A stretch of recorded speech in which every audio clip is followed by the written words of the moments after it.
Bonjour, je suis Juliette, bienvenue dans ce podcast. Dans le cadre de Bâton Studio, j'interviewe une personnalité sur sa spiritualité. Ici, nous parlons des cartes du tarot, de superstition, de fantômes, de la vie après la mort, de destin, de croyances de manière générale. Dans cet épisode, nous rentrons dans l'intimité de Gina. Gina est une très bonne cliente à moi. Ça fait plusieurs mois maintenant que je la suis. Je l'admire beaucoup pour sa puissance féminine. C'est une actrice et je peux vous dire que sur scène, ça déménage. Gina porte en elle un héritage unique, un mélange de cultures riches et inspirantes, entre ses origines russes du côté maternel et africaines du côté paternel.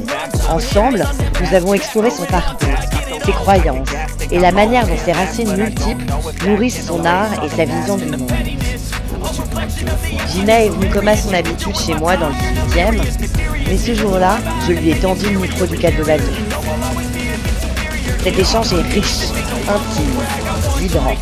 Je vous souhaite une bonne écoute.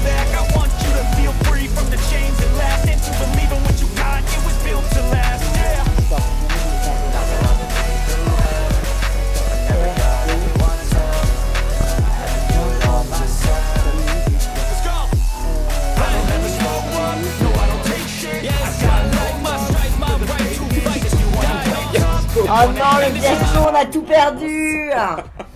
Ascro. La première question du podcast, c'est t'es quel signe astrologique et qu'est-ce que ça signifie pour toi? Alors, je suis Cancer. Et le Cancer, particulièrement, c'est pour moi, en tout cas, c'est un lien à la famille, au cocon, à ce qu'on construit ou qui est déjà là. En tout cas, les ancêtres, voilà, tout ce qu'on porte en nous, ce qui nous a précédés, et la famille qu'on construit, qui est fondamentale. J'aime le cocon de la maison, j'aime vraiment tout faire pour le bien-être des miens, de ma tribu, et pas que, d'ailleurs, des amis, hein, ça, j'inclus. Et puis le Cancer est, je crois, très, très, très, très sensible. Et il y a un truc qui me définit depuis l'enfance, c'est ce sentiment, ce besoin de justice absolue. C'est-à-dire que, je crois qu'en CE1, c'est ma nourrice qui m'a dit ça, qu'on avait écrit dans mon carnet, un des professeurs, disant Gina, blablabli, blablabla, je ne sais plus quelle note j'avais, a vraiment un besoin fondamental de justice, que les choses, en tout cas, soient justes. Elle se bat, quoi qu'il arrive, quelle que soit la situation, pour que les choses soient justes et au bon endroit et vraies, quoi. Et du coup, je crois fondamentalement ça. Je crois vraiment que c'est quelque chose qui me coûte, même, tu vois, en grandissant, en vieillissant aujourd'hui.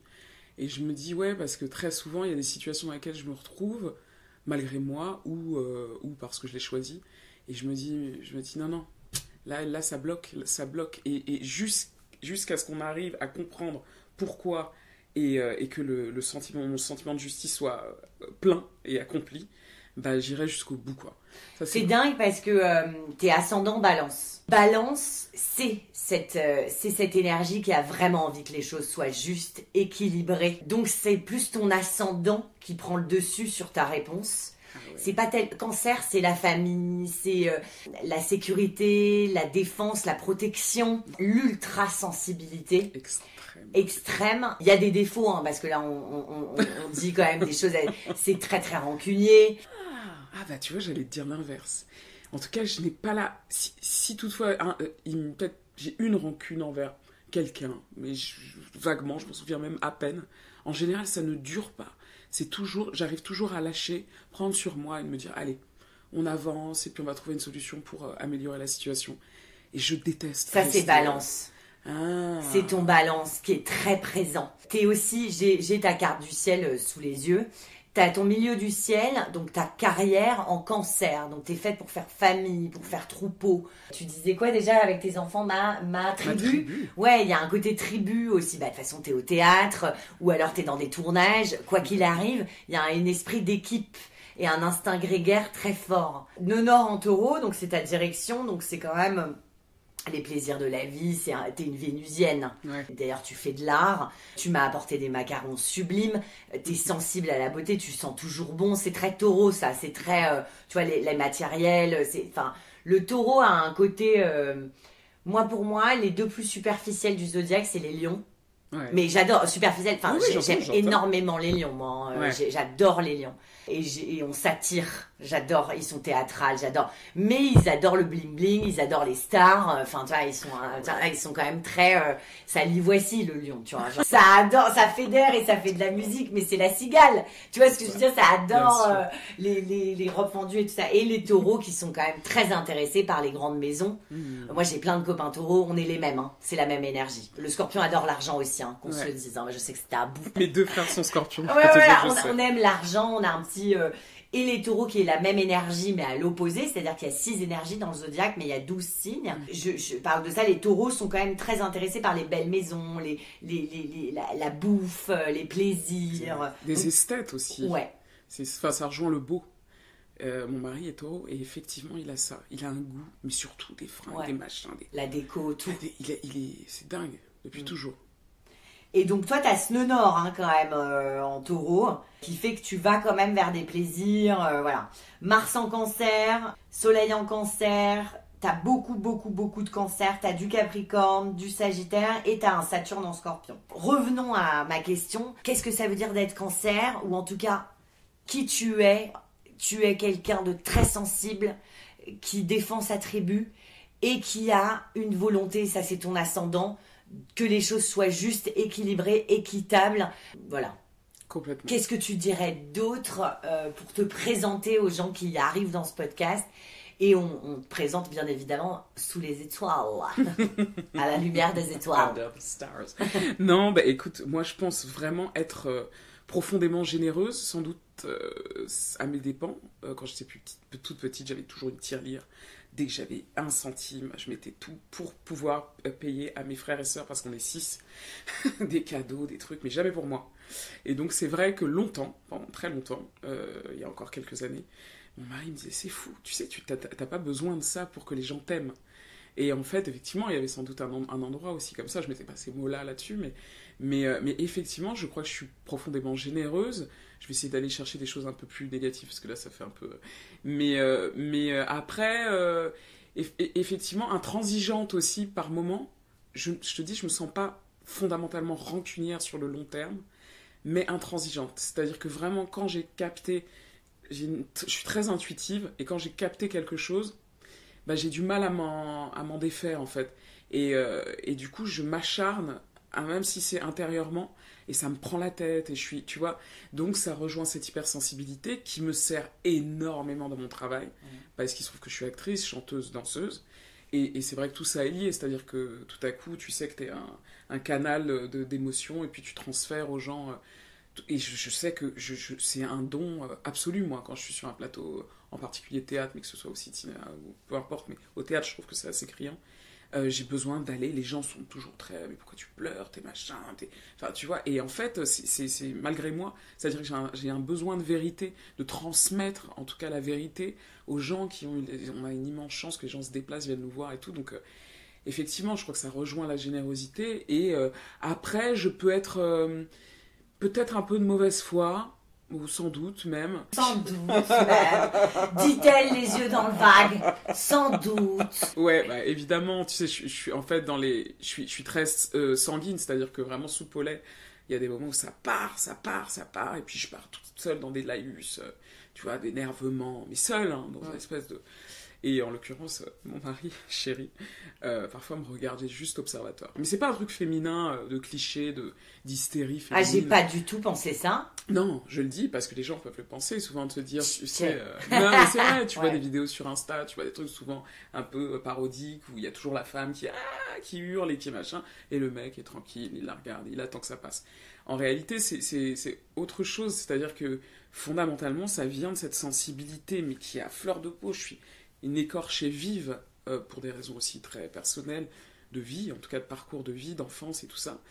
Et donc, ce qui fait que voilà, il y a des moments où j'ai du mal à, tu sais, à contenir un peu ces endroits-là, ces moments où, en tout cas, ça éclate. T'as beaucoup de Capricorne quand même, tu vois. Ouais, t'as beaucoup de Capricorne. Donc, on est plein d'autres choses et c'est un puissant fond et c'est un outil pour se connaître. Okay. C'est ça pour toi aussi, l'astrologie, c'est quoi, toi, pour toi? L'astrologie, pour moi, c'est... Enfin, là, depuis 2 jours, je t'appelle ma guidance. tu vois. J'aime bien donner des noms, des surnoms, des choses qui me viennent comme ça, qui me traversent. Si c'est pas des petits surnoms, c'est voilà, pour moi, t'es ma guidance aujourd'hui. J'ai toujours été attirée par ça. Je crois que ça fait une dizaine d'années depuis la mort de mes parents, depuis la mort de ma mère, parce qu'il se trouve que j'ai contacté une tarologue qui habite dans le sud, et j'ai eu son contact par une copine comédienne. Je l'ai appelée et elle m'a eu, je sentais que bon, ma mère allait pas très bien, mais bon, j'étais un peu habituée à ça. Et elle m'a annoncé des choses et j'ai tout noté, mais j'ai pas pris vraiment compte de ce qu'elle me disait en considération. Et une semaine après, ma mère est partie. Et il se trouve que quand j'ai relu, elle m'a dit exactement comment elle partirait, à quel moment, et que c'était important de l'appeler, qu'il fallait que je l'appelle. Et je l'ai pas fait. Et donc, depuis ce temps-là, elle m'a dit l'homme qui serait l'homme de ma vie, qui est Julien. Mais vraiment, une description absolue. Enfin, tu vois, c'est très troublant d'ailleurs. Et après ça, j'ai commencé à acheter un peu des cartes parce que j'ai une autre amie qui aujourd'hui est une amie, même c'est au-delà de ça. On se voit peu, mais en tout cas, elle me rassure, elle a un certain âge et elle m'a longtemps dit, je pense que les cartes c'est aussi pour toi, je pense que tu devrais développer des choses avec ta sensibilité justement. Donc j'ai acheté les livres, les machins, j'ai commencé un peu à lire. Après j'ai mis tout ça un peu de côté. Mais j'avais toujours dans ma vie en tout cas, la curiosité de rencontrer une nouvelle personne, une femme au Liban, enfin tu vois, et donc j'en ai un peu eu plusieurs comme ça, étalés sur une dizaine d'années. Là, moi ma question c'était qu'est-ce que c'est l'astrologie, là je parle du tarot. Mais alors en fait là on parle du tarot, non mais juste pour oui, tu as raison. Pas que juste pour que ça soit clair, et ça m'intéresse, de toute façon c'est la deuxième question du podcast. Donc partout dans tes voyages, ou quand tu visitais le monde, c'était quelque chose qui t'attirait. Exact. Et à Paris, toi, tu avais des tarots. Il y a cette amie, enfin qui est devenue une amie, que tu vois pas beaucoup, mais cette nana, qui t'a dit avec ta sensibilité, et de toute façon, je le conseille à tout le monde, c'est un outil de réflexion de dingue. Tout le monde devrait avoir un jeu de tarot chez soi pour méditer sur sa vie, pour réfléchir, pour développer, pour traverser les moments de doute, pour traverser les moments formidables, les moments dark, machin et tout. Donc toi, raconte-moi qui t'a croisé sur ton chemin. Est-ce que tu as des rencontres, cette femme au Liban, enfin déjà... En fait, juste avant de répondre, je vais essayer en tout cas de revenir à la question initiale, parce que l'astrologie, c'est en lien là, pour être un peu clair pour moi, c'est en lien avec les signes, ce dont on parle depuis tout à l'heure. Les étoiles... Donc je n'ai pas de connaissance absolue. Mais en tout cas, je fais partie de ces gens, les 3/4 des gens qui y croient un peu, qui se sont toujours renseignés sur les signes et puis trouvé des similitudes entre les différents signes et tout ça. C'est à peu près ma seule véritable connaissance. Mais en tout cas, je n'arrive pas à dissocier l'astrologie du tarot. Ça se complète. Ouais. Donc, et on parlait de la numérologie tout à l'heure quand t'es arrivé. Absolument. Pour moi, c'est un tout. C'est un tout. Je trouve que en fait, et j'ai eu cette grande chance d'avoir accès à tout.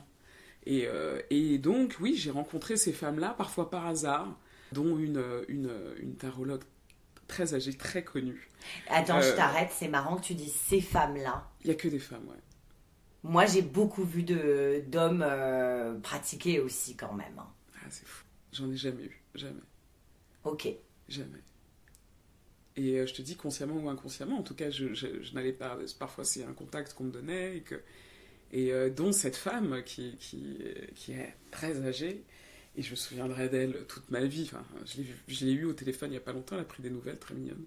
Et son jeu de tarot, c'était du papier toilette, quoi. C'est-à-dire qu'elle tournait des cartes tellement abîmées, avec une femme d'une élégance absolue, tu vois, qui vit dans l'opulence, et elle avait un jeu, mais vraiment, tu voyais rien, les cartes ressemblaient à rien. Et elle était hyper précise, quoi. Je me disais, mais c'est fou. Qu'est-ce que tu vois là-dessus? C'est pas possible. Ouais. C'est comme si tu voyais un gribouillis de ma fille de 2 ans. Tu vois. Et pourtant, c'était très clair. Et en fait, toutes ces femmes ont une approche assez commune, en tout cas pour tout ce qui est de l'ordre du tarot. Mais je pense que moi, ce qui m'a toujours motivée, c'était garder mon cap sur ma destinée. C'est-à-dire que moi, justement, à l'inverse d'un autre podcast que j'ai entendu il n'y a pas très longtemps, d'une fille que tu as enregistrée. Magali. Ouais, tu m'en as parlé. Ouais, et du coup, elle parlait du destin, qu'elle préfère être maîtresse de son destin, et elle ne veut pas, tu vois, savoir, finalement, tu vois. et garder la main dessus. Et moi, à l'inverse, sur le plan professionnel en particulier, j'ai besoin. J'ai besoin parce que je pense aussi que c'est très lié à mon métier, l'incertitude tu vois, du métier d'artiste de manière générale, tu vois. Et en fait, je sais que si je n'avais pas eu toutes ces femmes-là dans ma vie, eh ben, je n'aurais pas lâché, ça je ne pense pas, mais je n'aurais pas tenu comme j'ai tenu. C'est-à-dire que en fait, je suis toujours très, qu'on y croit ou pas, je suis juste assez impressionnée par le fait d'avoir eu différentes consultantes dans des lieux absolument, tu vois, entre le Liban, je te dis, aux États-Unis, en France, dans le Sud, et qui ne se connaissent absolument pas, et qui me disent la même chose, mais vraiment au mot près. Donc, effectivement, j'ai longtemps, un moment un peu trop, c'est vrai que j'avais un peu de tendance un peu à m'engouffrer là-dedans, et je me disais, et mon mari, Julien, me disait, écoute, fais aussi confiance à ton instinct, et à demain, tu verras demain comment les choses se présenteront. Parce qu'il y a une particulière que tu as vue, que tu voyais très régulièrement. Nous, on fait des séances assez régulièrement. Là, toi, tu es devenue ma régulière. C'est-à-dire qu'il y a un moment... Non, mais c'est trop drôle, ma régulière. Donc, tu as eu des nanas partout aux États-Unis, au Liban. Est-ce que tu peux me raconter ton expérience? Il y en a 2 que j'ai vues régulièrement, dont cette amie qui est vraiment devenue une amie, que j'ai vue, qui habite à Paris, et que j'allais voir souvent chez elle. Et c'est assez fou parce qu'à plein de moments, elle me disait des choses qui n'arrivaient pas, mais les grandes lignes, en tout cas de vie, tout ce qui était de l'ordre de la famille, des enfants, de choses qui m'intéressaient moins, parce que curieusement là-dessus, j'ai moins de doutes. Et ben, c'était toujours juste, hyper juste. Après, par fidélité, je l'ai continué à la voir, et il se trouve que c'est mon amie aujourd'hui, mais je veux dire, je la consulte plus, en tout cas en tant que tarologue. Mais j'en ai vu donc c'est une autre qui est beaucoup plus âgée et très installée dans ce milieu en tout cas. Et elle, je l'ai vue, j'ai dû la voir 4 fois, tu vois. Elle m'a fait venir comme ça chez elle. Je lui ai apporté un bouquet de fleurs et elle m'a vu à un dîner et elle ne m'a pas lâché de tout le dîner. Elle me regardait. Et elle me disait, ça serait bien que vous veniez me voir et tout ça.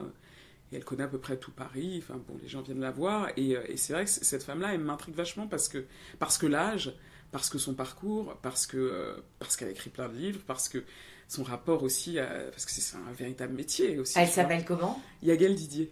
Ok. Et tu vois, c'est quand même pour moi une forme d'institution. Enfin, ce petit bout de femme, tu vois, qui arrive, t'arrives chez elle et tout est...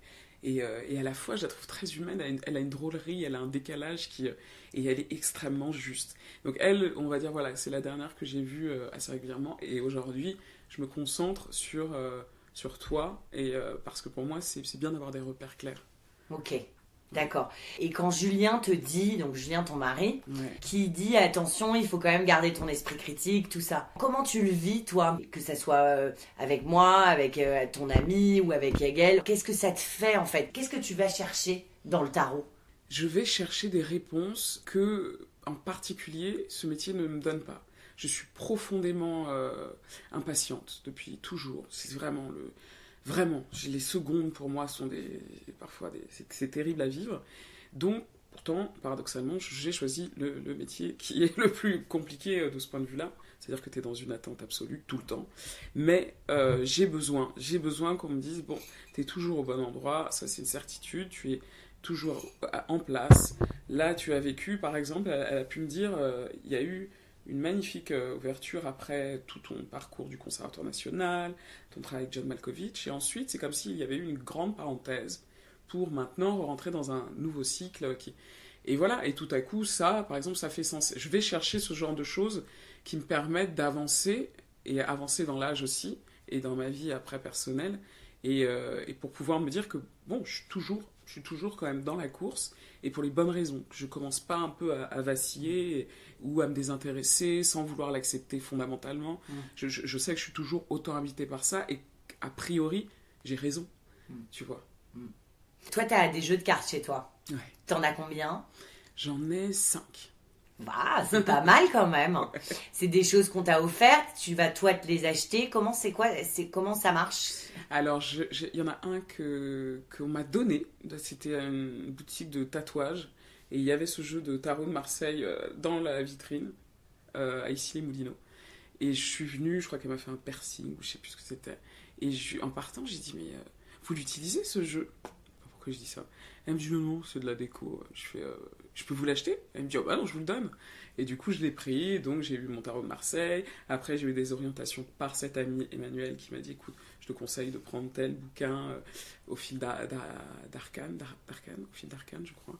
Et avec le jeu qui va avec. Et puis du coup, de fil en aiguille, j'ai vu aussi, elle, son jeu de Visconti, là, que tu utilises aussi, que je trouve magnifique. Et voilà, je me suis créé un peu une espèce ça vient de moi très souvent. On m'en a jamais offert. C'est vraiment moi qui je suis allée vers. Est-ce que tu peux nous raconter un tirage que tu t'es fait toute seule? J'en ai un là très récent. Je t'en ai justement parlé. C'est un tirage que j'ai fait, plusieurs tirages. J'ai utilisé différents jeux.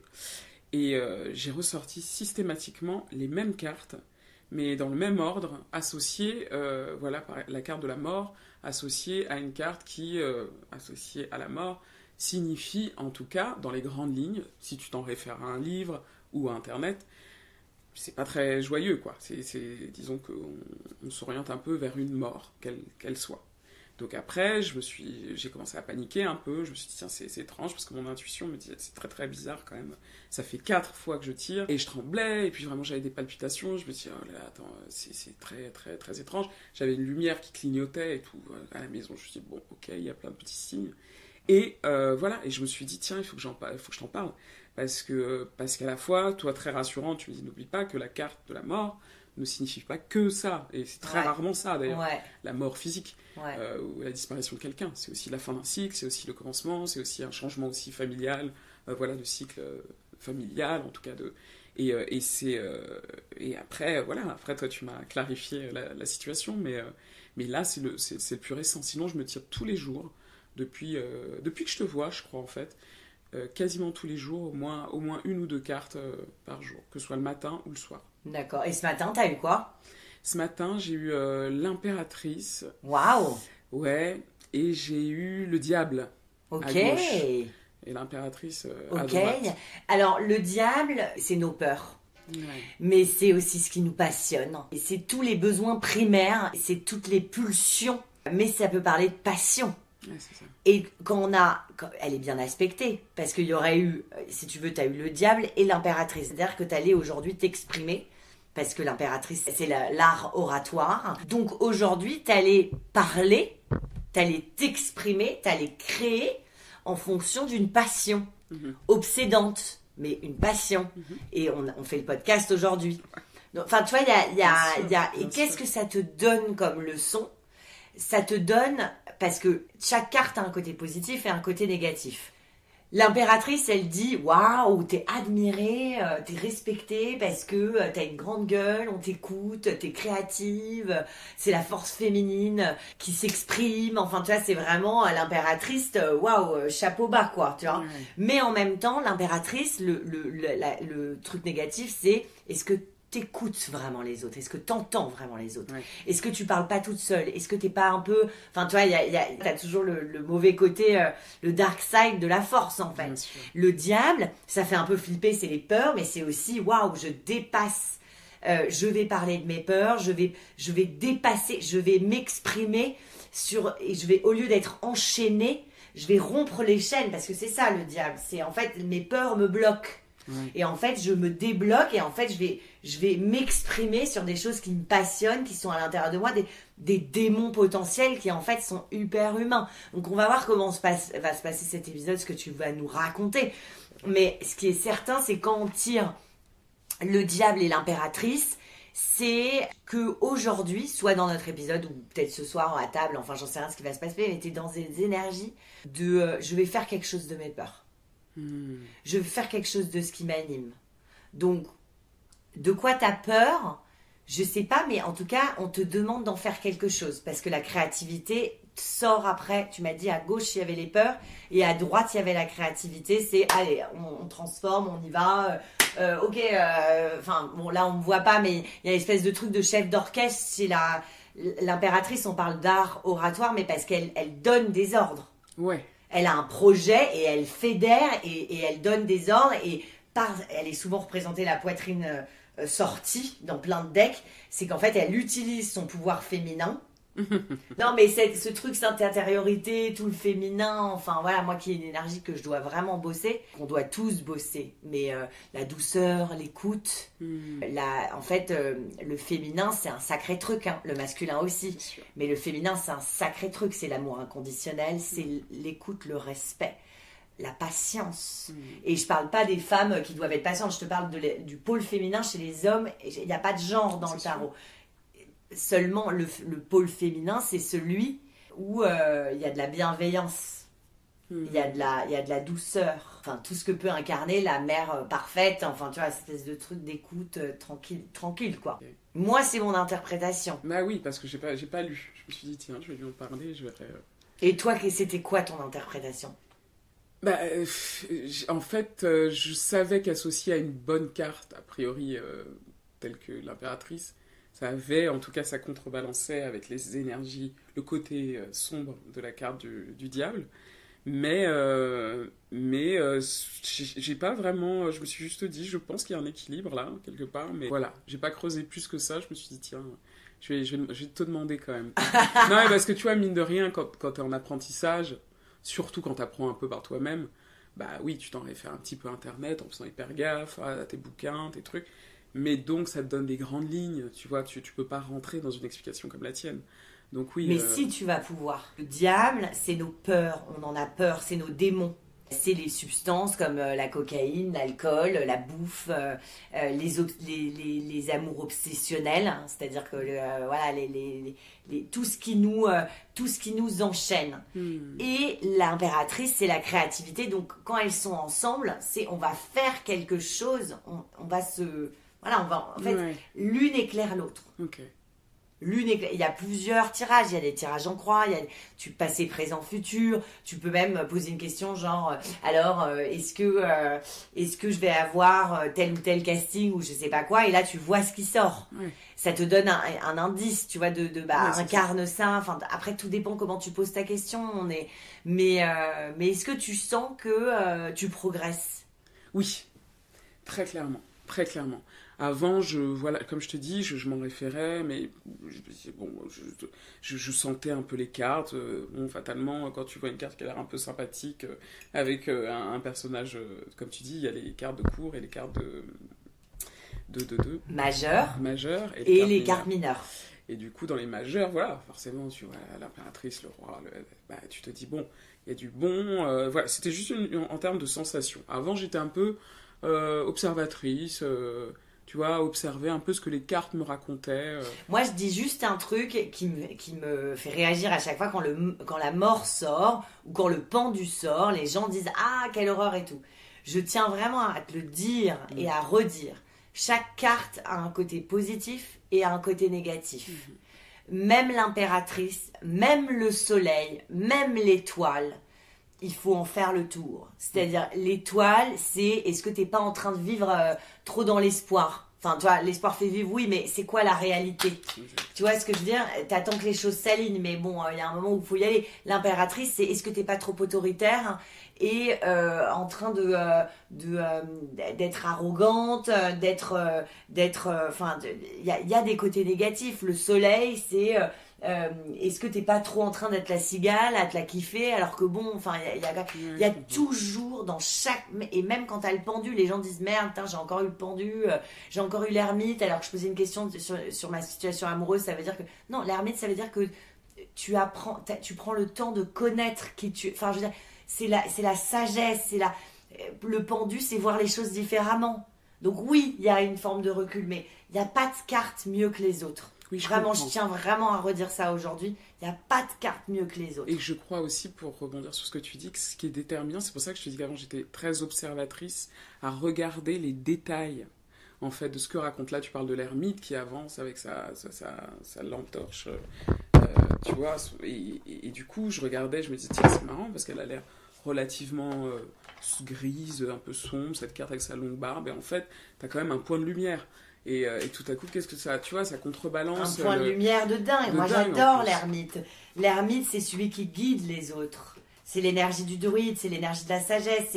J'en parlais ce matin, je faisais les guidances, enfin bon bref, ça je couperai, mais j'en parlais ce matin parce que je faisais les guidances des Verseaux pour le mois de janvier et ils ont eu l'ermite. Et je disais mais c'est génial, c'est-à-dire que vous êtes vraiment la personne vieille, pas aigrie, mais la personne vieille à qui tu dis mais papy, mais il m'a brisé le cœur, je vais jamais m'en remettre. Et le papy qui te dit mais tu vas retomber amoureuse 20 fois. 20 fois Juliette, tu vas retomber amoureuse. Ouais.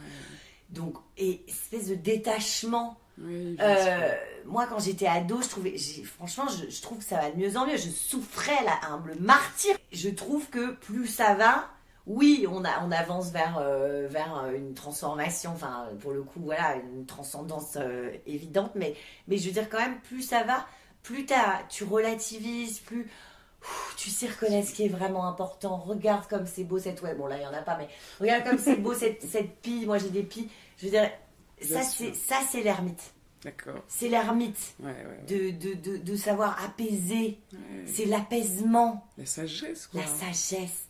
C'est-à-dire, et il a une lanterne parce que justement, il fait nuit, mais lui, il dit, t'inquiète pas, je vais te montrer la sortie. Enfin, tu vois ce que je veux dire, il y a quelque chose de...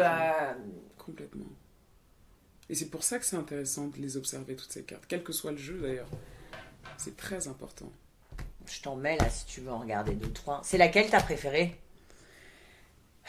Je dirais le monde. Le monde, définitivement.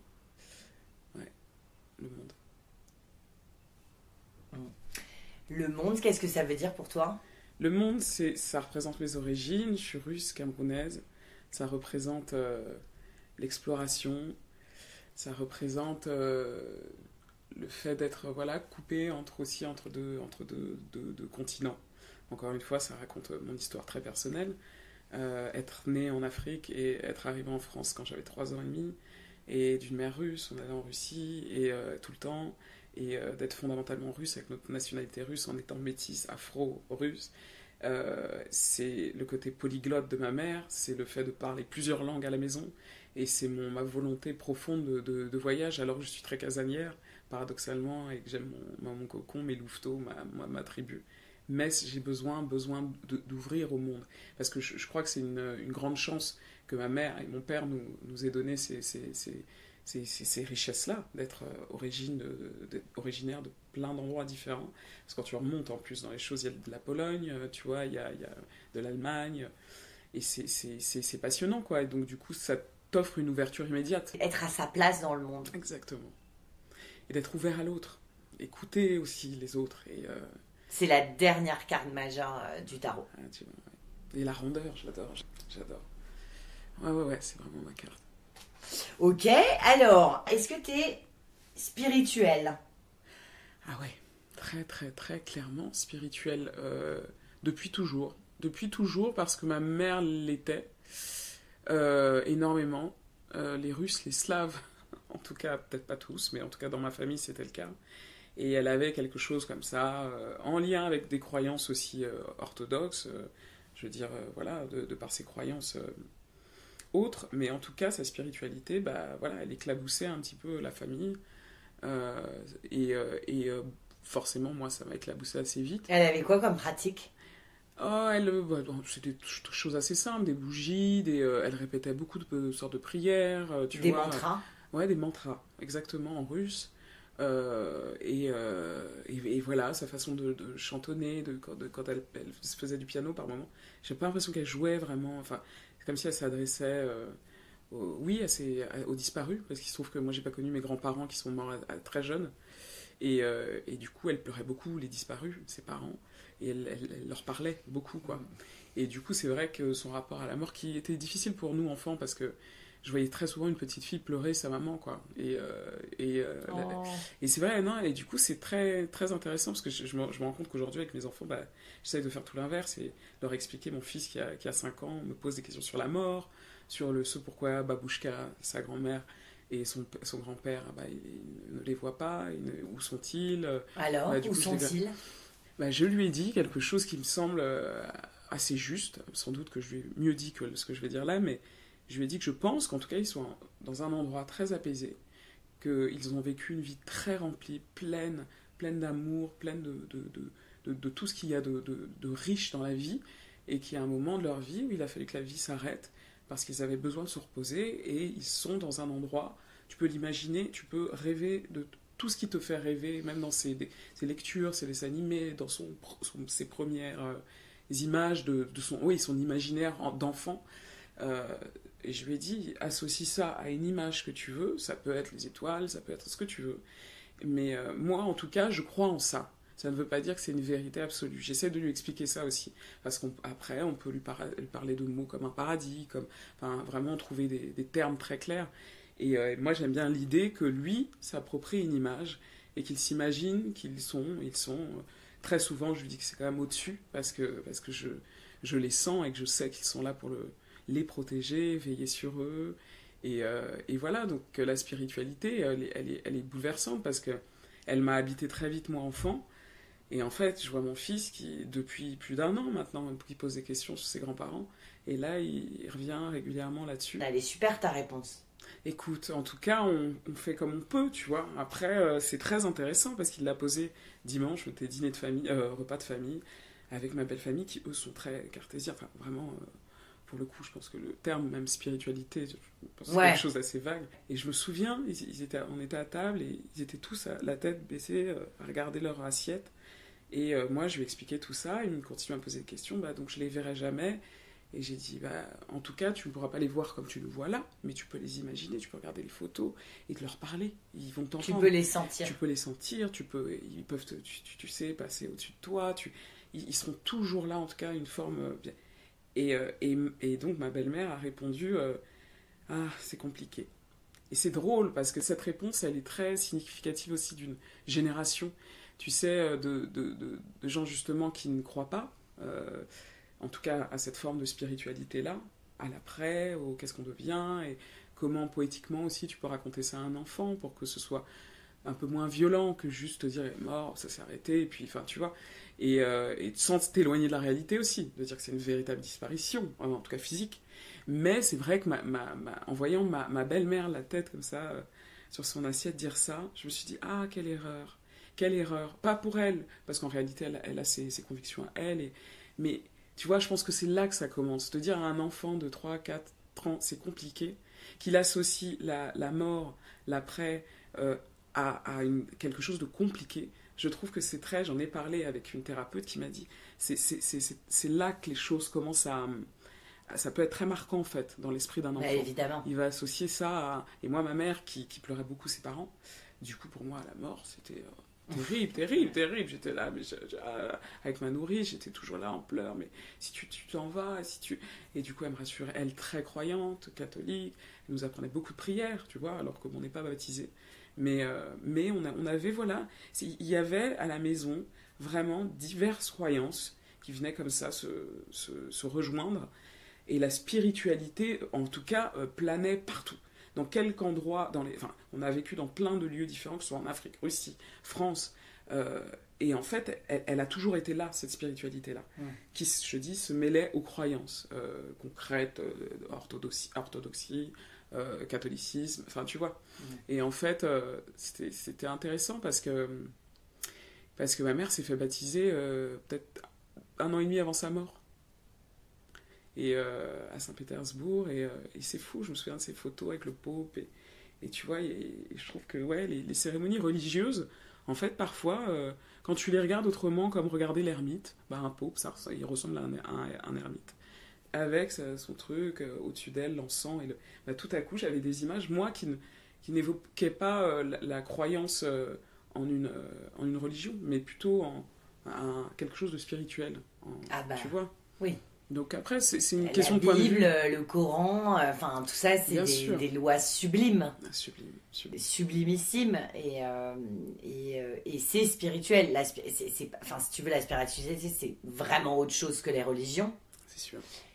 Ça m'intéresserait, donc pour toi, la spiritualité, tu l'aimes. Spiritualité. Je sais pas ce qui m'arrive.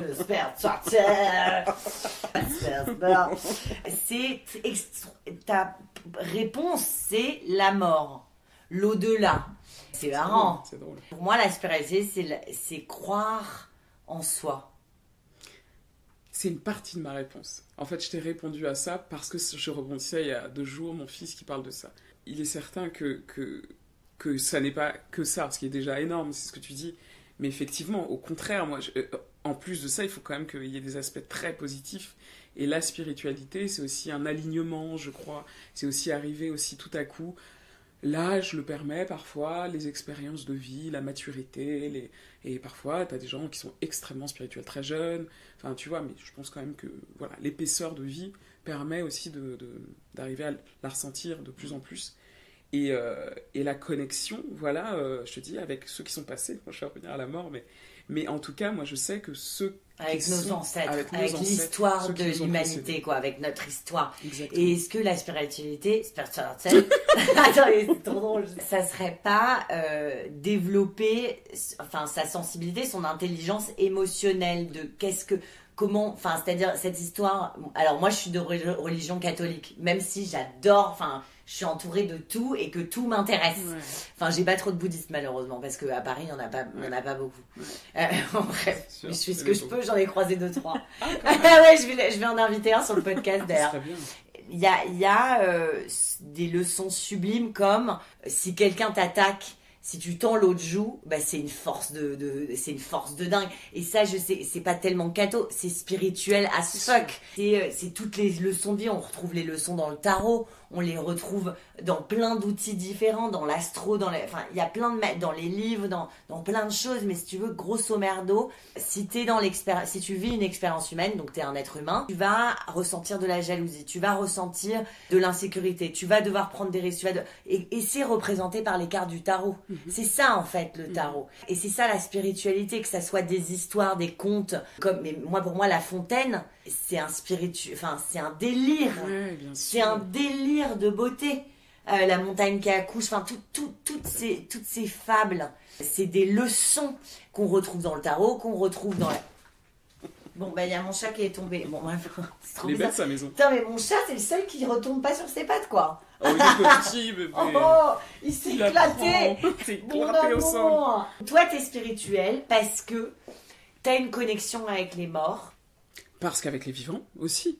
Parce qu'en fait, il y a des âmes qui, tu vois, je vais vers certaines personnes de plus en plus, de par l'expérience, mais mon cœur, mon élan de vie, en tout cas, très souvent, s'oriente vers des gens qui soit me ressemblent, soit sont à l'inverse un effet miroir contraire, inversé, mais en tout cas qui me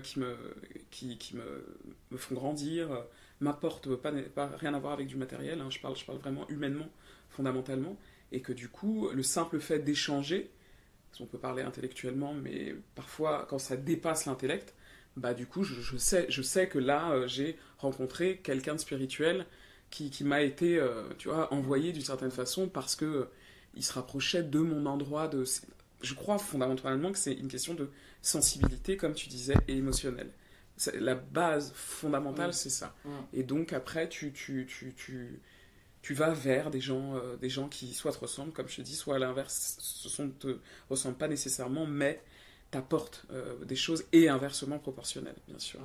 Toi, tu es en contact avec ton âme? Bah oui, je crois, oui. Oui, vraiment. Je crois pas, j'en suis certaine même. Vraiment. Mais tu sais, encore une fois, je parle souvent de ça, d'être un réceptacle, ou en tout cas d'un canal, quand tu es artiste, quand tu chantes, particulièrement quand je chante d'ailleurs, dans les spectacles que j'ai fait sur Nina Simone, que j'avais monté, et je chantais beaucoup dans ce spectacle, et vraiment, je me suis surconnecté à mon âme pour pouvoir accéder à la sienne. Déjà pour lui demander, tu vois, me donner la permission de pouvoir lui rendre hommage, parce que fondamentalement ça n'était que ça, un hommage.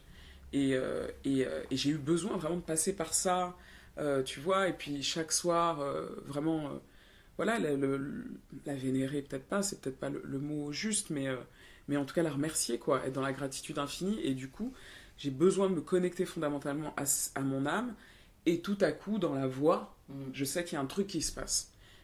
Et ça c'est mon âme qui parle. Et là, c'est mon âme, c'est son âme à elle qui tout à coup fait un petit bordel. Et la voix sort. Et je pense, j'ai une fascination pour les voix. Les voix, je trouve que pour moi, c'est vraiment le concept de la voix. C'est depuis l'enfance. La voix de ma mère, la voix de ma mère. J'ai encore des enregistrements, c'est une voix grave avec un accent russe, mais jusqu'au bout des ongles, elle avait vraiment les R qui roulent, une voix grave, sublime, et je priais le ciel pour qu'elle garde cet accent, tu vois. Parce qu'elle parlait mieux que certains Français d'ailleurs, et c'était fou, parce que c'est la voix, c'est... Ouais, je trouve que c'est le reflet de l'âme, quoi, vraiment. Hein. On parle beaucoup des yeux, ce qui est bien sûr le miroir, peut-être, comme on dit souvent, mais la voix, c'est un délire. C'est un délire. Et on peut changer de voix en fonction de notre état. Enfin, bien sûr, bien sûr. Est-ce que tu es superstitieuse ? Oui, mais pas... En tout cas, ça prend pas une place immense dans ma vie. Je fais les trucs que tout le monde fait, voilà, le bois, la tête, quand j'ai pas de bois, je tape sur ma tête. Je sais que tous les soirs, quand je salue, je touche le sol du plateau. Chaque salut, j'ai besoin de remercier là-haut, en bas, voilà, c'est des petits... les échelles, je m'en fous un peu, mais voilà, si je peux éviter, tant mieux. Non, effectivement, moi, je suis assez convaincu que le fait d'alimenter des pensées négatives envers quelqu'un, quelque chose, parce que je pense que définitivement les objets, enfin tout est vie et énergie, ah ouais. et donc je pense que fondamentalement ça, d'alimenter cette chose-là, va forcément te renvoyer un effet boomerang à un moment ou à un autre. Je pense que voilà, et puis l'aspect parler à l'univers de manière vraiment généreuse et d'être dans la gratitude infinie de tout ce qu'il peut nous apporter, la nature, les petits oiseaux. Je vis à la campagne, donc je suis totalement connecté. Et voilà, je crois en ça. Je pense fondamentalement que ce que tu fais de bien, de juste, t'apportera du bon. Et à l'inverse, ouais. Mais je sais pas si c'est de la superstition, mais en tout cas, ça y ressemble un peu d'une certaine façon. Mais après... Quand est-ce que tu as vécu à la campagne ? Quand mon fils a eu 1 an et des patates, il a 5 ans, tu vois, donc ça fait 4 ans, bien 4 ans qu'on y est. Et c'est merveilleux, quoi. Enfin, c'est juste, c'est un paradis sur Terre, et c'est fou de voir les enfants évoluer là, et ils se connecter à toutes les plantes, à toute l'évolution, entre les moments où au début où ils commencent à marcher, donc ils marchent un peu partout, et qu'on leur explique que non, faut faire attention à tel, et voir toutes les saisons. Je vis pas au bord de la mer, mais je me rapproche de la mer. Mais je suis à 1h30 de Paris, voilà. Et du coup, on a quand même notre appart à Paris, ce qui nous permet de travailler à Paris. Mais voilà, ça reste proche de Paris, mais à la fois, tu es vraiment connecté à la nature totale. Tu vois, moi, je me souviens d'avoir fait, par exemple, une offrande à la nature. Tu vois, au moment où je suis tombée enceinte de ma fille, voilà, j'ai pris une grande feuille d'un de mes arbres, et puis j'ai mis à manger à l'intérieur, et je l'ai enroulé, et puis j'ai fait un nœud, et puis je l'ai enterré dans mon sanctuaire, parce que j'ai un endroit. C'est magnifique de faire ça. Écoute, en tout cas, moi, ça me fait un bien fou, quoi. Et de toucher le sol, toucher la terre. Je sais que mon mari est aussi très connecté à ça, toucher les arbres, vraiment, sans rentrer dans le mauvais cliché, c'est juste des instincts spontanés, tu vois. Tout d'un coup, je vois des vlogs Insta. La nature, il n'y a rien de plus spirituel, de toute façon, c'est se connecter à ça. On est magique, et comme les forêts sont magiques. Donc, t'es superstitieuse ? Non, du coup. Pas trop, pas trop. Je pense que, encore une fois, les choses sont écrites. Et que voilà. Je pense pas que parce que tu vas faire un truc qui a priori, porte malheur, tu vas faire tomber un miroir qui se casse. Je l'ai fait 150, je suis la fille la plus... Je me suis calmée avec le temps, mais enfant, c'était terrible. Mes frères et sœurs disaient, ne donne pas ce verre à Gina, ne donne pas ce plateau. Je me suis retrouvée avec un plateau, avec une soupe que j'apportais à ma mère dans sa chambre. La soupe s'est retournée sur ma tête. Enfin, tu vois, je faisais tout le temps tout tomber. Je cassais tout. Des miroirs, je les cachais 150. Voilà. T'as jamais eu 7 ans sans sexe ? Non. Est-ce que tu crois en la vie après la mort ?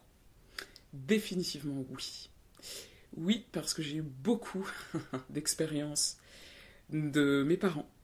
Alors, mon père, quand il est décédé, il y a exactement 12 ans, presque 13 ans. Mon père que j'ai vu que 4 fois dans ma vie, ils ont divorcé quand j'avais 6 mois. Et j'ai vu 4 fois un peu en cachette et tout, ma mère n'était pas au courant. Et en fait, c'est assez fou. Parce que quand il est mort, j'étais en répétition d'une pièce de théâtre qui parlait des cheminots sénégalais, la plus grande grève que le Sénégal ait connue, les cheminots du Dakar-Niger au théâtre à la Tempête. On était 25 sur le plateau, musiciens. C'est un truc monstrueux. Et donc, me retrouver dans un spectacle, d'ailleurs, c'était très surprenant pour moi d'avoir que des Africains, que des artistes extraordinaires africains. ça avait un sens assez fou, tu vois. Tout à coup, ça me reconnecte à ma part africaine. Et là, tout à coup, j'étais dans un taxi vers Saint-Ouen. J'allais me rendre à la salle de répétition. Et là, je regarde dans la rue et je tombe sur un gars assis sur un banc.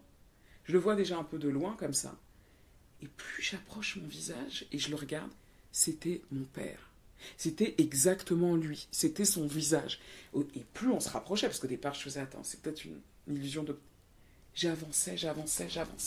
Et je ne le quittais pas des yeux. Il était trait pour trait, mon père, assis comme ça, à regarder, tu vois, l'horizon. C'était improbable. Il est mort en Afrique, en plus, c'était vraiment... Et ça, je l'ai dit à mes frères et sœurs, je leur ai dit, c'est monstrueux. C'est incroyable. Donc je sais qu'il m'a fait une apparition, même pas petite, très très claire. J'en ai pleuré, je suis arrivée en répétition, j'étais là, mais j'avais des palpitations, c'était fou. Et très concret. Et ma mère, parce que je crois que c'est elle, j'en suis assez sûre, on habitait dans le 15e, je dormais un soir, et toute seule, et j'étais dans la chambre, et du coup, allongée, bien endormie, hein, je sens un poids qui vient s'asseoir sur ma cuisse, qui s'assoit mais vraiment lourdement, au point où ça me fait mal, où tu vois, je me dis, oh là là, attendez, levez-vous, tu vois. Et je sais que c'était ma mère. Parce qu'en fait, c'était très représentatif. J'en ai eu très très peur, hein. Je me suis réveillée, j'étais toute seule, on n'avait pas encore d'enfants et tout ça, et Julien n'était pas là. Et du coup, ma mère, c'était très symbolique de sa personne. C'est-à-dire qu'elle ne se serait jamais assise près de moi à me caresser, ou tu vois, juste me faire un... Elle ne nous embrassait jamais, elle ne nous serrait jamais dans ses bras, pas un bisou, rien. Donc, elle a signifié sa présence en s'asseyant sur moi, mais dans la douleur, tu vois. Et ça, pour moi, c'était... je te parle pas de tous les rêves que j'ai pu faire à différentes étapes de sa vie, étapes de vie que je n'ai pas connues, que mes aînés ont connues, où elle était sublime, voilà, enfin, c'était vraiment... Et heureuse, surtout, je crois, un peu, en tout cas. Et voilà, et du coup, je sais qu'ils sont là, je le sais, j'ai des signes sur plein de choses. Il n'y a pas que les lumières qui clignotent, il y a parfois, j'ai une pensée qui me traverse, et l'instant d'après, je vais regarder et je vais tomber sur sa photo. Enfin, tu vois, ou un objet qui tout à coup... j'ai pensé à elle la dernière fois, j'arrive dans la parfumerie, ça sent Jardin de Bagatelle, son parfum. Enfin, tu vois, c'est tout le temps. Mais tout le temps. Et c'est régulier depuis 13 ans. Et voilà, j'y crois, fondamentalement. Et donc, on va où? On reste énergie? On laisse le corps et l'âme... Que veut dire? Parce que j'ai eu deux expressions très différentes. J'ai eu l'incarnation physique de mon père, ça, lui, physiquement, et l'énergie de ma mère. Donc, la question reste ouverte. S'il y a de la magie dans la vie, où est-elle? Partout. Elle est partout. La magie est partout où tu veux bien la voir. En tout cas, où tu la ressens. C'est-à-dire que chaque instant de vie est un échange avec quelqu'un. Les instants de vie avec mes louveteaux, quoi. Mes enfants, en fait, chaque respiration est magique. Chez l'enfant, dès sa naissance, je trouve vraiment c'est un bouleversement qui est incroyable. C'est-à-dire que chaque chose, tu peux rien préméditer. Tout arrive, tout sort comme ça sans...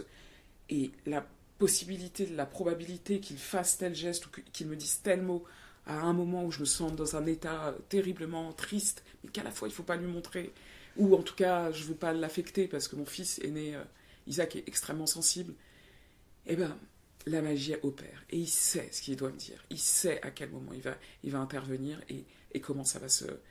Et la magie est fatalement dans je ne sais pas pourquoi je dis fatalement d'ailleurs, mais dans le métier que je fais, dans ce que tu peux apporter aux autres, c'est-à-dire que quel que soit le milieu dans lequel tu évolues, mais là en l'occurrence l'art, ce que tu transmets aux gens, voilà, c'est absolument magique.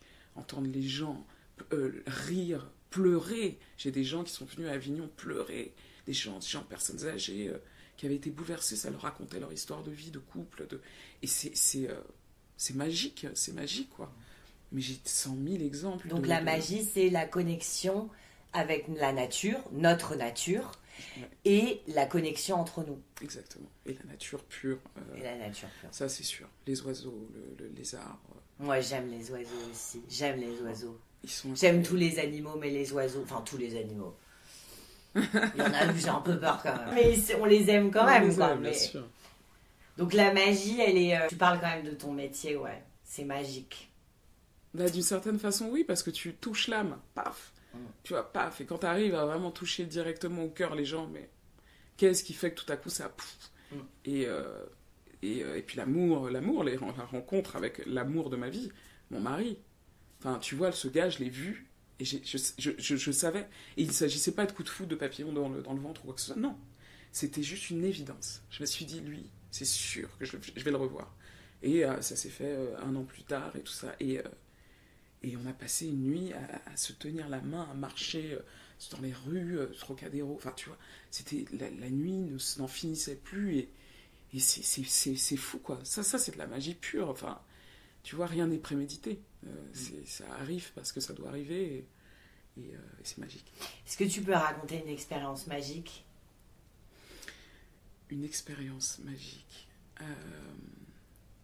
Oui, en Afrique, quand on a été dans le village de mon père, qui s'appelle Zouameillon, qui est à peu près à 3 heures de Yaoundé, où nous on habitait avant. Et ben, je me souviens qu'en arrivant au village, ma nourrice, Brigitte, qui est notre ange gardien, qui est notre deuxième maman, qui a 83 ans, et qui est une merveille des dieux, et du coup, elle, en fait, elle n'a pas dormi. C'est-à-dire que quand on est arrivé au village, on a senti tous, hein, tu vois, il y avait un peu de violence, l'organisation d'un village en Afrique, dans certains coins d'Afrique encore, ça existe. T'as vraiment le plus vieux, t'as vraiment enfin, tu vois, il y a une espèce de... Donc nous, on arrivait, les Occidentaux, machin, mon père avait une valeur très importante au Cameroun, étant footballeur reconnu et tout ça, machin, enfin, au-delà de ça. Et du coup, arriver, nous, les enfants, comme ça, ayant fait tout ce voyage, donc on sentait, la nuit, c'était très curieux, il y avait une de ses belles sœurs qui était très mal intentionnée, qui me tirait pour que je vienne manger, tu vois, en Afrique, ils croient beaucoup en ça. N'accepte pas de tout manger comme ça, enfin, parce qu'ils peuvent te mettre du poison, il y a plein de possibilités, que tu y crois ou non. Et Brigitte n'a pas dormi. Elle voulait qu'on ait chacun une bague en or sur nous.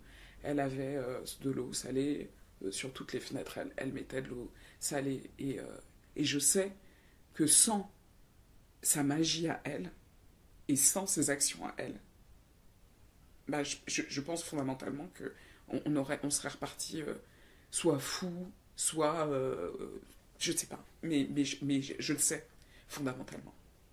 Voilà. Tu parlais des rêves tout à l'heure et tu disais j'ai rêvé de ma mère à des moments où je la connaissais pas. Est-ce que tu peux me raconter un rêve ou des rêves ? Qu'est-ce que c'est que les rêves pour toi ? Est-ce qu'on peut parler des rêves ? Bien T'as sûr. le droit de respirer. Tu veux de l'eau ? J'en ai. T'en Merci. Ouais. Bah ouais, ça remue. Bah ouais, ça remue parce que la terre, l'Afrique, c'est oh. La Russie, c'est oh. Je suis vraiment partie de 2 continents. Je vais pas raconter la Russie parce qu'il y a aussi mon scénario, donc voilà, mais ça aussi c'est une expérience magique, mais bon.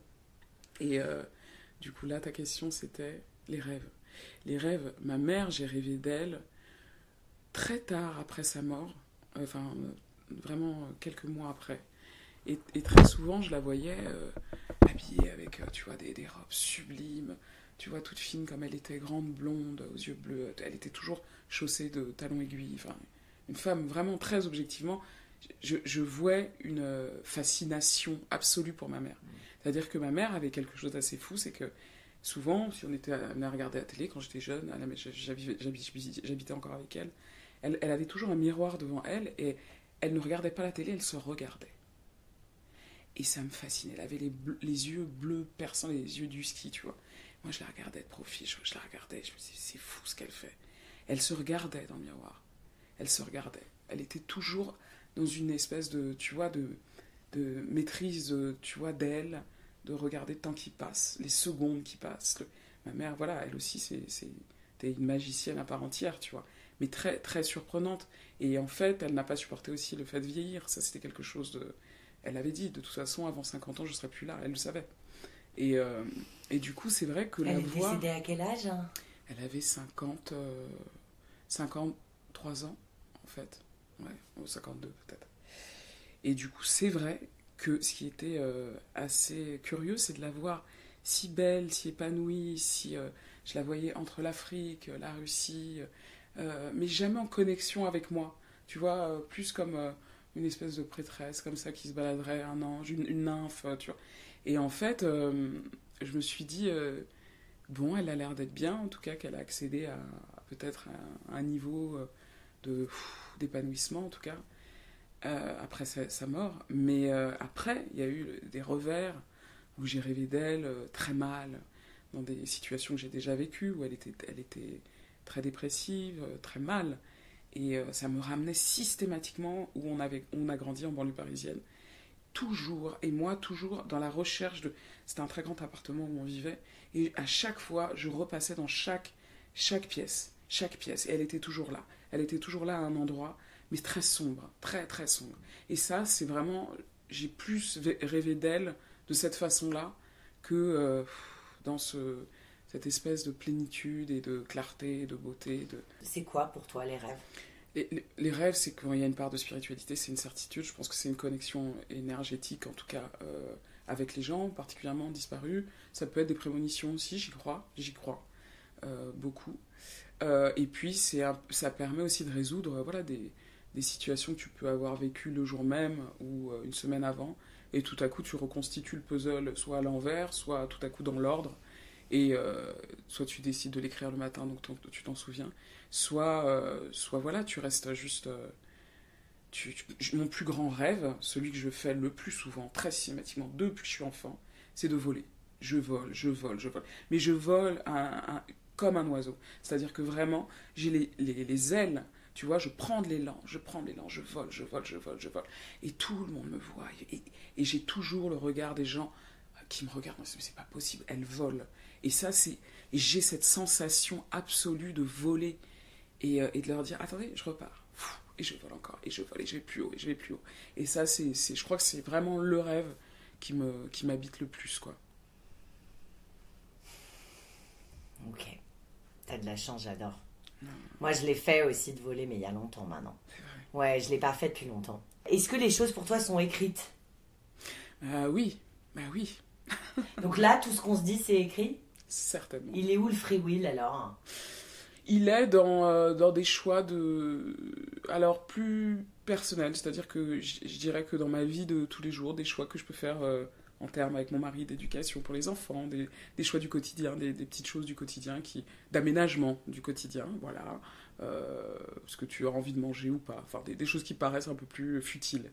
Maintenant, dans les grandes lignes, je suis... rien comment j'ai fait pour te contacter. C'est-à-dire que la probabilité de tomber sur ton profil Instagram, enfin, tu vois, c'est fou. J'ai toujours eu des contacts par amis, et puis des gens que je connaissais bien, tu vois, pour pas me rencontrer n'importe qui. Et toi, je t'ai écrit un soir comme ça. Et j'étais pas étonnée, en fait. Et parce que je savais que c'était une certitude que j'allais démarrer... Il y a des rendez-vous. Exactement, un cheminement de vie. Il y a des rendez-vous. Exactement. Et il y a des âmes qui se reconnaissent. Exactement. Et qui vibrent ensemble. C'est ça. Donc tu crois au destin, les choses sont écrites. Et elles sont écrites où ? Où est-ce que c'est que ce bouquin ? Moi, je veux le lire. Il est où ? Un peu comme dans la Kabbale. Non, mais j'imagine qu'il y a un espèce de... Et c'est marrant, mon mari a acheté un livre à Isaac Noël dernier, le plus beau livre du monde. Et là, tout à coup, à l'intérieur, il est très chouette ce livre, parce que tout à coup, t'ouvres et t'as une espèce de déploiement d'images comme ça, sur une immense bibliothèque de vie, tu vois, qui monte des étages. Et je pense qu'il y a un espèce de livre comme ça. Bon, je l'imagine matérialisé comme un livre, parce que la symbolique du livre, l'objet est tellement important pour moi, que du coup, ouais. Ouais, tu disais, t'es animiste, toi, en fait. Ouais. Moi, je le suis également. Ouais. Qu'est-ce que c'est que d'être animiste, juste pour nos auditeurs qui savent pas ce que c'est ? Bon, déjà, on a Internet, donc on peut aller voir. Mais nous, qu'est-ce qu'on pourrait dire sur le fait d'être animiste ? C'est que tout n'est qu'énergie. Absolument. Et que, voilà, il y a des gens qui séparent les êtres humains des animaux. Ouais. Et puis, t'en as d'autres qui séparent les êtres vivants des êtres pas vivants. Bon, exact. ok. Donc nous, on en est revenu et on met tout au même niveau ou pas? Moi, je mets tout au même niveau. Ok. Tout au même niveau. Tout. Moi, je serais quand même plus triste que mon chat soit décapité que ma table. Fatalement, quand même. Bien sûr. Non, mais J'aurais moins de peine. C'est sûr. Tu vois, je préfère quand même que Roger survive mais... que ma table soit hachée menu, tu vois. Non, mais c'est cruel pour la table, mais évidemment, ce que je veux dire, c'est que tout a la même valeur, c'est-à-dire que il faut quand même... Enfin, après, ça, c'est des cours de philo. Je sais que j'avais eu un prof de philo extraordinaire qui parlait de ça, de l'objet, de l'importance de l'objet qui vibre, et puis tu vois, tout est énergie, quoi. Et du coup, je trouve que, voilà, ça détermine vachement. Après, tes choix de vie aussi... tu vois comment tu consommes, qu'est-ce qui fait que voilà, tu choisis cette table, ceci. Et évidemment que tu peux pas accorder la même valeur à un être qui a un cœur et qui, tu vois, parce que c'est d'un autre ordre. Et évidemment que la réponse est la même que la tienne, tu vois. Ouais. Mais je mets tout à un même niveau, en tout cas, de résonance énergétique. Après, c'est bien évidemment pas du même ordre, parce que pour le coup, là, il est vivant. Ton chat est vivant et il nous prouve qu'il l'est. Ouais. À chaque en seconde. dans la gueule. En quoi tu crois? Je crois en la vie. Je crois en moi. Je crois Tu crois en la vie, c'est pas rien. Ouais, c'est attends. Viens, on va prendre tes réponses. Donc, tu crois en la vie. Bravo. Je crois en la vie. Bravo. Bah, parce que moi, parfois, j'y arrive pas tous les jours. Alors, j'aurais tendance à penser comme toi. Parce que ce qui me vient immédiatement, c'est que je crois en la vie dans son ensemble. Je crois que fondamentalement, ayant eu des enfants, l'être humain, à l'origine en tout cas, dès sa sortie du ventre de la mère, le point de départ est le même pour tout le monde. Moi, je sais ce en quoi je crois. Et ensuite, tout ce qui détermine la suite, c'est voilà, le passif de tes parents, leur façon de t'éduquer ou de ne pas t'éduquer, de te violenter, de te tuer, et ça pour moi, ça c'est bon, c'est un sujet qui est pire que tout, mais en fait, croire en la vie, pour moi, c'est garder de l'optimisme, en fait. C'est aussi de se dire que concevoir des enfants aujourd'hui, c'est pas rien. Tu vois, tu te dis, bon, on est dans un univers là absolument chaotique. Mais ça a toujours été le cas. Ça a toujours été le cas. Enfin, parce que tu fais un môme au Moyen-Âge, c'est n'importe quoi. Mais évidemment. Tu le fais en 45, c'est n'importe quoi. Tu le fais en 1830, c'est n'importe quoi. Bien sûr. Et ça, je pense que c'est important de redire, parce que les jeunes générations, dit-elle à 38 ans, mais quand même, quand j'entends quand même des vrais jeunes de 20 ans, tu vois, qui disent, ah, mais tu te rends pas compte aujourd'hui, ah non, hors de question, j'en entends de plus en plus, ce monde de fou, l'écologie, machin, le truc, le monde est amené à disparaître.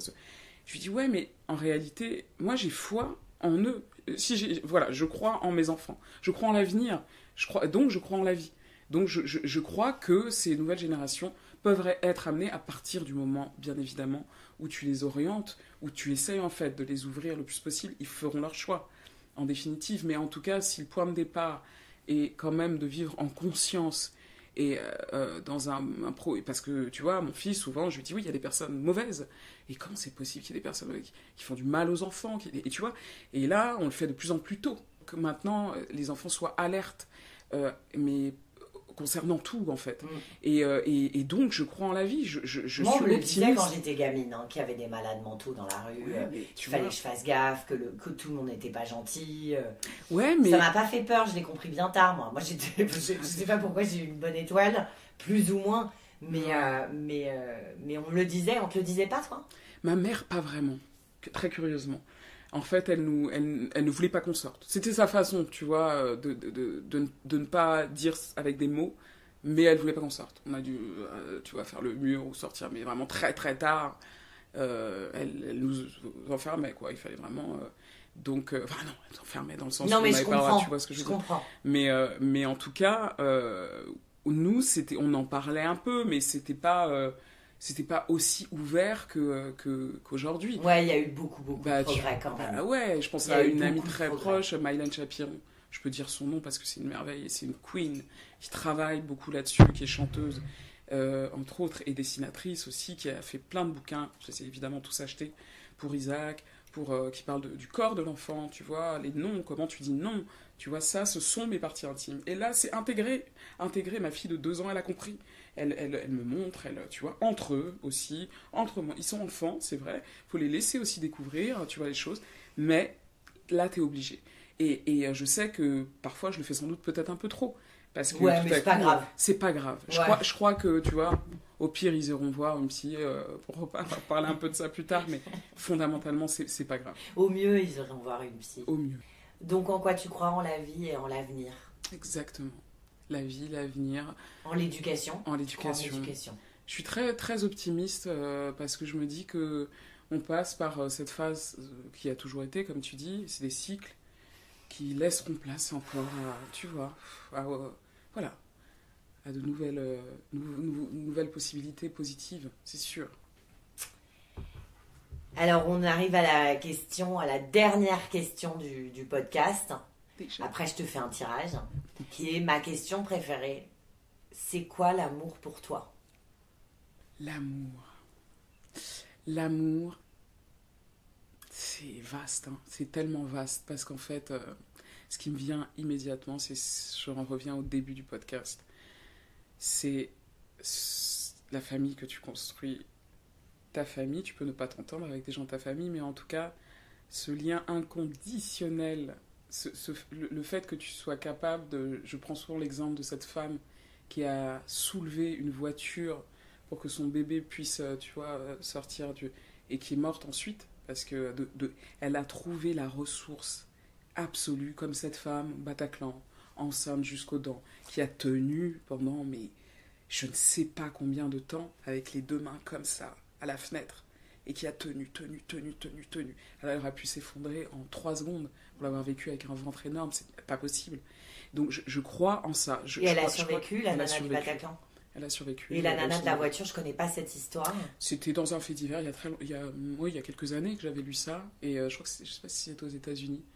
Et c'était un énorme truc. Elle a soulevé un Ranger, enfin un truc énorme.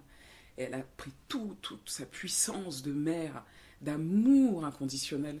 Et elle a sauvé son enfant et elle en est morte. Mais voilà, l'amour, c'est pour moi, c'est ça. magnifique cette histoire. Elle est incroyable, cette histoire. Elle est incroyable. Il y en a tant d'autres. C'est impressionnant.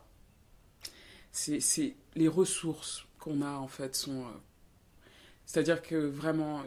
Bon, je vais toujours parler des enfants. C'est la réponse de Lucas sur l'amour. C'est vrai. Et l'épisode Lucas, il dit ça, c'est la seule énergie qui te fuel un corps entier, sans ressources en fait, genre c'est impressionnant. Exact. Donc vas-y, donc tu donnes ces deux images, donc ces deux mères, c'est des femmes. Hein, ouais, ce sont des femmes, encore une fois. C'est l'amour maternel, c'est là où on en revient au début du podcast, c'est que t'es cancer, quand même, c'est une réponse de cancer. Ça c'est vrai. Et j'aime la réponse de cancer, mais c'est une réponse de cancer. Mais l'amour... Donc pour toi, c'est un truc inconditionnel, une énergie... Mais pas uniquement féminine. Là, je t'ai donné spontanément ces images-là, ces histoires-là. Mais tu vois, je pense j'ai accouché sans péridurale, mes 2 enfants. Et sans mon mari, sans la présence de Julien, parce qu'on parle très peu des hommes, des accompagnants, que ce soit une femme, ou en tout cas, là, en l'occurrence, on a un couple homme-femme. Et si mon mari n'avait pas été là, je n'aurais pas été capable d'aller au bout. Ou je l'aurais fait, mais avec beaucoup plus de... C'était, quoi qu'il arrive, extrêmement douloureux.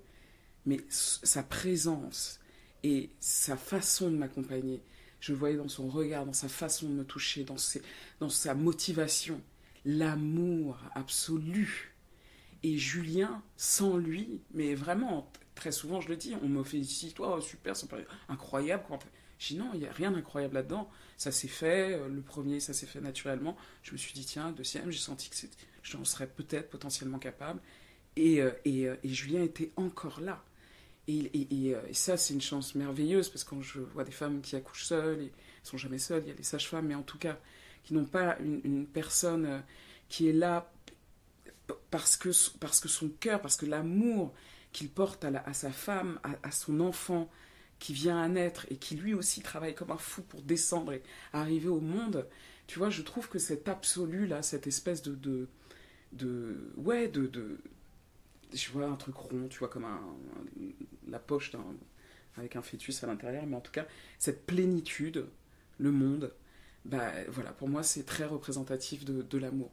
Il y a quelque chose d'absolu dans l'amour pour moi, de toute façon, tu vois, et puis ça peut s'exprimer de 1 milliard de manières différentes, et l'amour de soi aussi, pour pouvoir aimer les autres fondamentalement. Je crois qu'il faut vraiment travailler, en tout cas, si ton point de départ a été compliqué, en tout cas, ton enfance et tout ça, travailler. C'est ce que je fais aussi pour pouvoir aimer correctement. Et pour revenir là-dessus, parce que moi je suis en plein dans ces questionnements et j'aimerais bien avoir ton avis. Moi j'ai énormément de mal, comme beaucoup de gens, à m'aimer. Je suis pas sympa avec moi, je me punis, je suis pas cool. Et pourtant, là je te regarde, je te vois depuis 1 heure qui me parle, je suis émue quand t'es émue. Enfin, c'est un amour particulier parce que mais j'éprouve on appellerait ça de l'empathie, du lien. Ouais. C'est proche de l'amour, tu me fais vibrer, il y a un lien. Et j'aime les gens. Ouais. Je suis quelqu'un qui aime les gens. Mal parfois, mais comme tous les êtres humains, mais les gens disent souvent ça, et je voudrais dire ça aussi aux gens qui nous écoutent aujourd'hui. On dit souvent, quand tu ne t'aimes pas, et je l'ai déjà dit, c'est une question récurrente, enfin, c'est la dernière question de mon podcast, c'est quoi l'amour pour toi? Et souvent, on dit qu'on ne peut pas aimer les autres, ce que tu viens de dire. Et même moi, je l'ai dit plein de fois. Mais pourtant, j'aime les autres et j'ai du mal à moi... j'ai des moments où je me trouve, où je suis fière, il y a des moments où je me dis bon t'es fatiguée, où je me fais des moments cool, où je prends soin de moi, où je lis, où je mets de la bonne musique, où je me fais des bons plats, mais grosso merdo la plupart du temps, je suis quand même, c'est dur de m'aimer. Et j'ai moins de difficultés pour d'être attendrie par mes amis, de pardonner enfin il y a un espèce de voir la beauté chez l'autre. Mais donc qu'est-ce que tu me dirais? Moi je te dirais que je pense que ce que tu vois là, en tout cas, là, toi face à moi, et puis tant d'autres, tes amis proches, les gens qui t'accompagnent, aussi tes clientes que t'aimes tant, et clients, je pense qu'en fait, ce que tu vois, ce que tu perçois, bon, quand tu peux dire, ça peut être de l'empathie, de la compassion, mais je pense que c'est un reflet de ce que tu aimes fondamentalement chez toi. Mais tu ne laisses pas suffisamment de place pour exprimer ces endroits d'amour pour toi-même. Je ne sais pas si tu vois ce que je veux dire. Parce que je me dis que en fait, pour que ça t'atteigne, pour que ça te fasse un peu vibrer, qu'en tout cas tu sois... C'est forcément, je crois définitivement à l'effet miroir, et qu'en fait, c'est juste que au quotidien, tu préfères, de manière intellectuelle et cérébrale, te dire non, je suis dur avec moi par habitude, parce que peut-être que je mérite ça, mais au fond, tu as toutes ces parts-là en toi. Et je crois que c'est ça, et le fait d'être en contact avec des gens qui te font du bien et que tu trouves beau et que pour lesquels tu as cette empathie-là, c'est parce qu'au fond de toi, tu as toutes ces qualités-là. Et j'en suis assez convaincue. Je voudrais juste reparler de cette mère qui se regarde dans le miroir en parlant d'amour et de cette mère au Bataclan, de cette mère qui soulève, de cette mère forte Est-ce que toi qui es mère et qui es cancer, donc c'est très important, hein, est-ce que l'amour que tu as reçu de cette mère qui justement regardait dans le miroir, comment elle t'aimait ta mère et comment toi, est-ce qu'on peut parler juste de cet amour-là? Si tu veux, si t'as pas envie, on coupe. Non, je peux dire que ça a été évolutif. Longtemps, je me suis dit qu'elle m'aimait mal, qu'elle nous aimait mal, et que du coup on était à la recherche de cet amour-là, parce qu'une maman qui embrasse pas ses enfants, qui jamais leur... tu vois...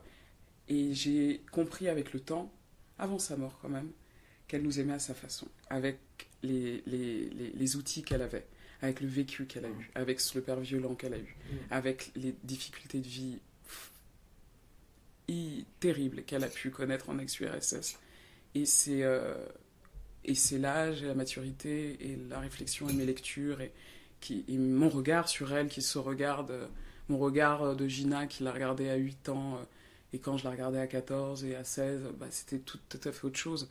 J'avais de l'empathie, je voyais cette petite fille perdue qui, elle, n'a tellement pas été aimée de la bonne manière, même si sa mère essayait comme elle pouvait, elle n'a tellement pas été aimée comme elle aurait dû. Du coup, elle n'a pas travaillé dessus du tout. Étant médecin, elle refusait toute aide précieuse, tu vois. Et du coup, elle a répercuté exactement, elle a reproduit ce qu'elle a connu autrement. Et donc, voilà, je pense qu'elle nous a aimés à sa façon. Elle l'exprimait à sa façon, une façon hors norme, mais la sienne, quoi. On se fait un tirage? Alors, on y va. Le 4 de bâton en dos de deck. Voilà. C'est moi qui te la tire. La maternité et le monde. Donc, genre, on revient à quelque chose. Incroyable. Il y a quelque chose qui est sur le point. Donc là, on a sur la table les 2 cartes majeures. En fait, j'ai mélangé et je voulais les tirer et je voulais donner un message à Gina. Et ce que j'ai sur la table, c'est... Donc, il y a 2 cartes majeures qui ont glissé du paquet. La carte majeure de la lune, qui est la carte du cancer. C'est la carte de la mère. La mère... avec toutes ses lectures, c'est-à-dire la mère, maman, la mère, oui, je viens d'écrire une pièce, c'est mon bébé. Les projets qui sont en gestation, il y a un crabe qui est dans un liquide amniotique. C'est vraiment c'est l'inconscient, c'est l'intuition, c'est la créativité, c'est les peurs aussi, c'est l'angoisse. Et à côté, on a le monde. Le monde qui est la carte préférée de Gina et qui est la dernière carte majeure du tarot, c'est la carte numéro 21, donc c'est 3, c'est la créativité, ok ? 3, mon chiffre préféré. Voilà. Et le monde vous dit que, voilà, les choses sont à leur place, les choses vont aboutir, les choses vont être visibles aux yeux du monde, il y a un côté international, un côté grand. Donc, on en parlait tout à l'heure, c'est marrant, t'as fait des tirages de 2 cartes. En voilà 2. C'est bien fait, la vie, t'as vu ? C'est fou. Tu vas me les lire, si tu veux bien, parce que tu peux les lire, et je suis là. Je commencerai par le monde, déjà. Je vois cette femme, j'ai l'impression qu'elle danse, mais elle est en tout cas en lévitation. Elle est entourée d'une couronne de feuilles jaunes, rouges, bleues. Elle a un ange à sa droite et elle a un faucon à sa gauche. C'est tous les signes fixes du zodiaque. Tous les signes le fixes lion, du zodiaque. Le Verseau, le taureau et le scorpion. Ah, wow. Et elle tient sur une jambe, c'est ça qui me... Et elle est dans un mouvement, parce qu'elle a une sorte d'étole sur elle qui est en mouvement. Donc le mouvement du monde, de l'exploration, et en même temps elle est soutenue quoi, par ces 4... Et elle est soutenue par quoi ? Par la lune, donc la lune que l'on voit qui trône au-dessus de la carte, qui est bleue, avec des couleurs plus ou moins similaires.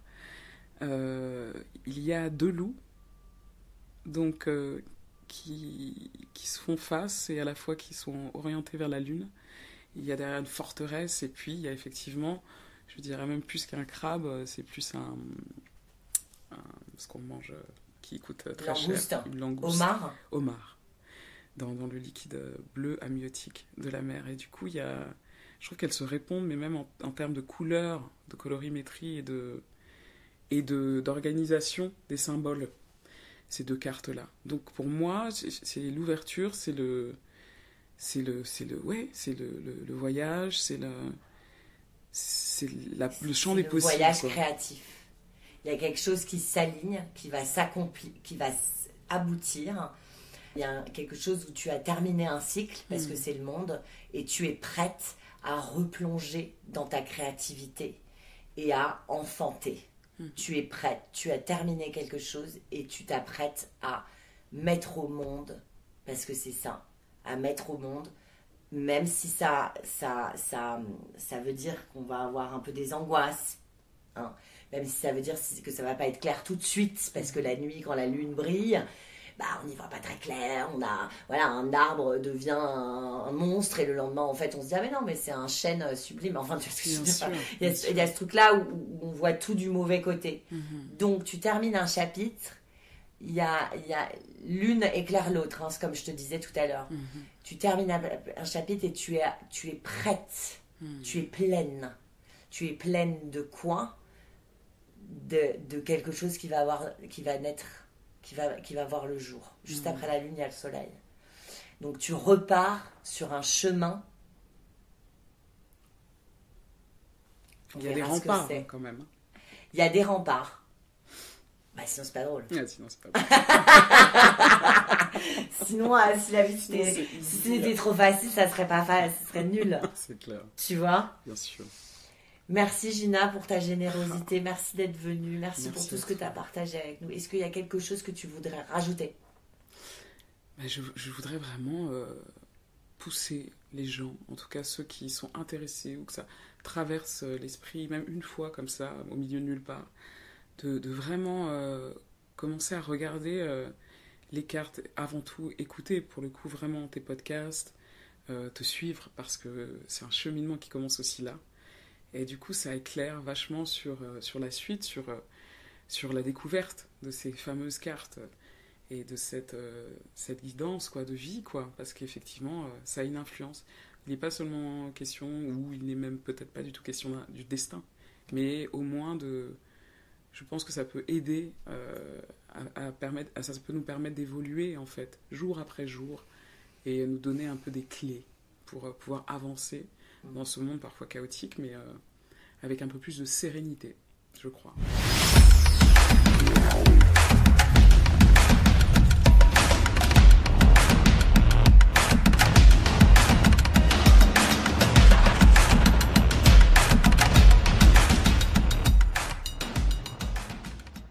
Rendez-vous sur Instagram sur le 4 de Bâton Tarot. Et si cet épisode vous a plu, n'hésitez pas à mettre 5 étoiles sur votre plateforme d'écoute, à en parler autour de vous et à partager l'épisode. Je vous embrasse fort. N'oubliez pas que si on y croit, nos rêves se réalisent. Bonne chance